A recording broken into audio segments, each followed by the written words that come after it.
आपण पाहत आहात महाराष्ट्र टुडे टीव्ही न्यूज 24/7 महाराष्ट्राचा विश्वास सत्याचा ध्यास।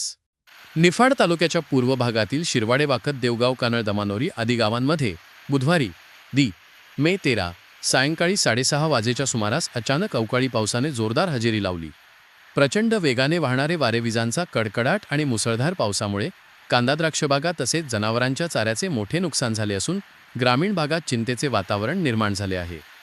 सायंकाळपर्यंत उकाड्याचे वातावरण असतानाच अचानक आकाशात काळे ढग दाटून आले आणि काही मिनिटांतच वादळी वाऱ्यासह मुसळधार पावसाला सुरुवात झाली।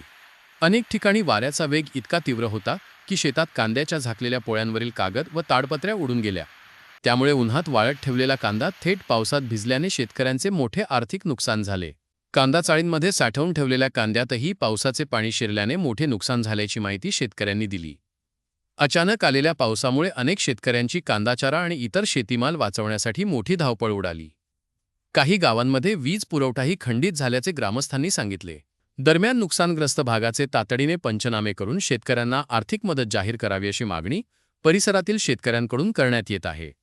अवकाळी पावसाच्या या तडाख्यामुळे निफाडच्या पूर्व भागातील शेतकरी पुन्हा एकदा संकटात सापडला आहे।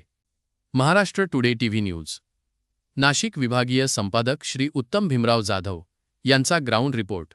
महाराष्ट्र टुडे टीव्ही न्यूज 24/7 महाराष्ट्रातील ताज्या, वेगवान आणि विश्वासार्ह बातम्यांसाठी आजच आमच्या चॅनलला भेट द्या। लाईक करा, शेअर करा, सबस्क्राईब करा आणि पाहत रहा महाराष्ट्र टुडे टीव्ही न्यूज 24/7 महाराष्ट्राचा विश्वास सत्याचा ध्यास।